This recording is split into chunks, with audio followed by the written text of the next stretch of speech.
faire une belle balade d'1 h 30 environ en attelage au marais de Saint-Germain-du-Père.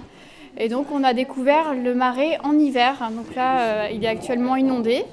Et donc on a essayé de comprendre comment fonctionne le marais, quels sont les animaux qui l'habitent, voilà, en toute convivialité et au rythme des chevaux. Alors les marais, en fait, ce sont ces grandes prairies qui sont complètement inondées actuellement. Donc on voit une vaste étendue d'eau, comme une grande mer intérieure. Le rythme des chevaux, c'est quelque chose de particulier. On a le bruit des sabots qui martèlent le sol, voilà, ça plonge dans une ambiance particulière.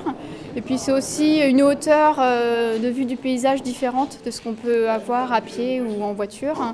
Et ça nous permet de faire une boucle assez intéressante pour voir différentes portions du marais ou des petits hameaux de Saint-Germain-du-Père. Le but, c'est de découvrir en partageant un beau moment. Donc au retour, les vergers de Romilly qui nous accueillent nous ont préparé un petit verre de cidre chaud pour se réchauffer.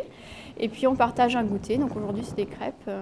Ça permet aussi d'échanger après la balade, de poser quelques questions et de prolonger un petit peu la découverte en associant la découverte des produits locaux, parce qu'après tout on est dans une balade qui s'appelle quand même Marais et gourmandise. Donc le côté gourmand a sa place aussi. Pour nos balades, en fait, il faut s'adresser à l'office de tourisme d'Isigny-Grand-Camp, voilà, pour les réservations. Et on trouve les informations dans les rendez-vous du parc, puisqu'on fait partie de la programmation L'hiver au Marais, depuis 2012 maintenant. On est sur une centaine d'hectares au cœur du Bessin, non loin de Grand-Cambésis et des plages du débarquement, qu'on est producteur récoltant, sur 22 hectares de vergers cette année. Et on continue à replanter tous les ans à peu près. Voilà.